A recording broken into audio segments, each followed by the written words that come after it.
যে তখন একটু সিরিঞ্জের মাথায় সুই দিয়ে আছে না, ওইটা সিরিঞ্জে পানি নিয়ে তারপর সুই দিয়ে ভিতরে একটু পলিথিন ছেদা করে উপর দিয়ে দেবেন, যাতে পানিটা নিচে জমে থাকে। আর নিচ দিয়ে যদি ছেদা করে দেন তো ওই ছেদা দিয়ে এবার পানি পড়ে যাবে। হ্যাঁ,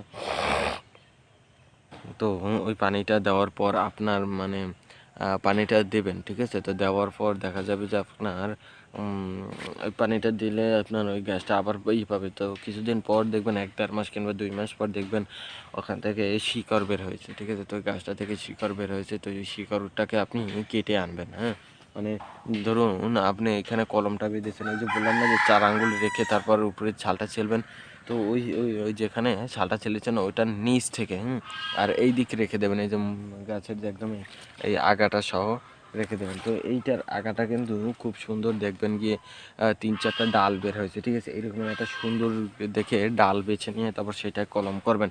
হ্যাঁ, তো এটাকে বলে কলম করা।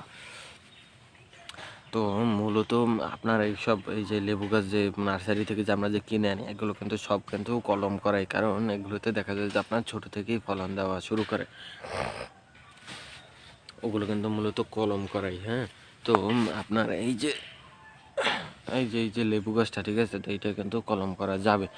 এরকমের কলম করে তারপর ওই যে যেখান থেকে কেটে নিয়ে আসছেন, হ্যাঁ, তারপর ওই আপনি 1 হাত বাই 1 হাত মাটি খুঁড়ে শাপল খন্তা কিংবা দাও কুড়াল যা দিয়ে মাটি খুঁড়ে সেখানে একটু গোবর ফাঁস দিয়ে তারপর একটু দোকান থেকে সার কিনে এনে সব মানে লাল সার, মেটে সার, নোনা সার, গোবর সার, মানে সব গোবর সার না, সাদা সার, এসব মিক্স করে যাতে সব মিলিয়ে 1 মুঠ পরিমাণ হয়। হ্যাঁ, 1 মুঠ দিয়ে মানে যে কয়টা গাছ ওরকম মুঠ পরিমাণে হিসাব করে দেবেন যে একটা গাছের গোড়ায় 1 মুঠ। হ্যাঁ, এরকম দিয়ে ওই মাটির গোড়ায় মানে মাটিতে দিয়ে ওটা মিক্স করে 2 দিন রেখে দেবেন। ঠিক 2 দিন পরে কলমটা কেটে এনে আপনি, হ্যাঁ, মানে কলমটা শিকড় বের হয়েছে, হ্যাঁ, কিন্তু আগে জায়গাটা নির্বাচন করবেন।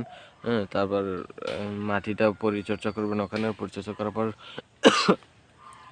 ওই শিকড়যুক্ত ডালটাকে কেটে এনে শিকড়ের নিচ থেকে ডালটা কেটে এনে তারপর আপনি ডালটাকে মানে ওটাও তারপর কি একটা গাছে পরিণত হয়ে গেলে ওইটাই হচ্ছে গিয়ে শিকড় ওই গাছের। হ্যাঁ, এই শিকড়টাকে এনে আপনি মাটিতে পুঁতে দেবেন, ঠিক আছে? তো